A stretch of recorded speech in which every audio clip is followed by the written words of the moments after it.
Hello, my name is Rajesh Khanna, and this is my presentation on the Uyghur Muslims within China. For a brief introduction, who are the Uyghurs? The Uyghurs are an ethnic Turkic group primarily residing within Xinjiang, China. They're predominantly Muslim with a rich cultural heritage. Along with it, Xinjiang is a region of significant geopolitical importance due to its resources and location.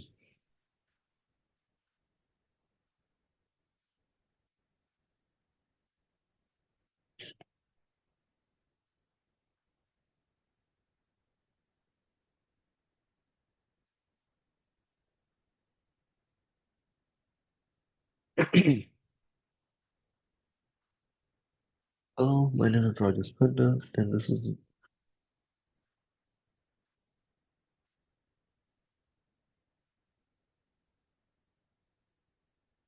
Hello, my name is Rajesh Panda, and this is my presentation on the Uyghur Muslims in China.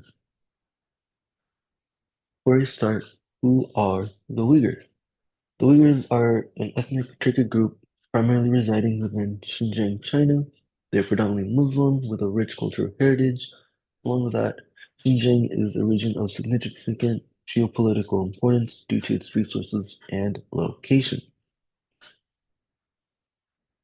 Over the years, there has been a harsh suppression of the Uyghur Muslims' religious and cultural liberties in the Xinjiang region of China, which has brought the current state affecting these Muslims to the attention of the world in recent years. These oppressive actions, which include the demolition of mosques as well as other places of worship and prohibitions on prayer, fasting, and religious clothing, raise substantial human rights issues. International agreements like the United Nations Declaration on the Human Rights on the Rights of Indigenous Peoples, also known as UNDRIP, and the Universal Declaration of Human Rights, also known as UDHR, guarantee fundamental human rights, which are being violated when Uyghur cultural and spiritual identity is being suppressed. Let's further examine these transgressions and their wider ramifications for human rights around the world. The practice of Islam is severely restricted for Uyghur Muslims. According to reports from Xinjiang, the Chinese government has made it illegal to wear traditional religious clothing like hijabs and long beards, discouraged or outright banned prayer meetings, and banned fasting during Ramadan. Under the pretext of fighting extremism, these actions are a part of a larger effort to oppress the Uyghurs' practice of Islam. The deliberate attempt to eradicate Uyghur religious identity is further demonstrated by the destruction of mosques and other places of worship. In Article 18 of the UDHR, which declares that everyone has the right to freedom of thought, conscience, and religion, is directly violated by such acts. The freedom to express one's religion or beliefs through instructions, practice, worship, and observance is part of this right. This fundamental freedom is denied to Uyghur Muslims by the ban on their fundamental religious activities, which also exposes a flagrant breach of international human rights norms. Furthermore, Article 12 of the UNDRIP, which upholds indigenous peoples' rights to manifest, practice, develop, and teach their spiritual and religious traditions and customs, also addresses these issues. The Chinese government breaches this clause by prohibiting Uyghurs from engaging in Islamist customs, compromising their capacity to preserve and express their spiritual heritage.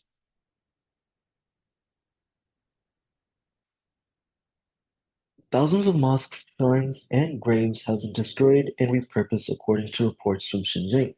Numerous sacred places have been destroyed or transformed into non-religious amenities like entertainment venues or public restrooms, according to satellite images and investigative journalism. In addition to raising tangible representations of Uyghur ancestry, this damage interferes with the community's capacity to pursue spiritual activities that are essential to their identity. The UDHR's Article 27, which states that everyone has the right to fully participate in the community's cultural life, is violated once again when religious state sites are demolished. Uyghurs are deprived of their religious and cultural history when mosques and other places of worship are destroyed, essentially prevents them from taking part in the spiritual and cultural life in their community. The right of indigenous peoples to preserve and enhance their distinctive spiritual relationship with their traditionally owned or otherwise occupied and used lands, territories, waters, and cultural seas is also emphasized in Article 25 of the UNDRIP. This concept is broken when Uyghur sacred sites are systematically destroyed, cutting off the community's spiritual ties to their country. The suppression of Uyghur identity goes beyond religious customs and represents a larger attack on their freedom and self-respect. Institutions no longer teach Uyghur and students are frequently taken to state-run boarding into institutions where they are taught Mandarin and are exposed to indoctrination. Surveillance systems keep an eye on and regulate Uyghur social life, and traditional Uyghur literature, dance, and music are either prohibited or discouraged. By merging Uyghurs into the dominant Han Chinese culture, these measures seek to weaken their unique identity.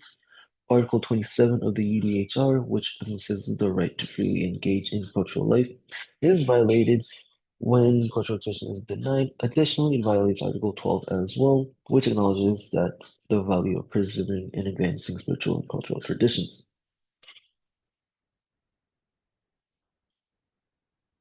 In addition to being a regional problem, Xinjiang's persecution of Uyghur Muslims poses a threat to the international human rights system. The UDHR and UNDRIP guiding principles are intended to shield all people and communities from these kinds of violations.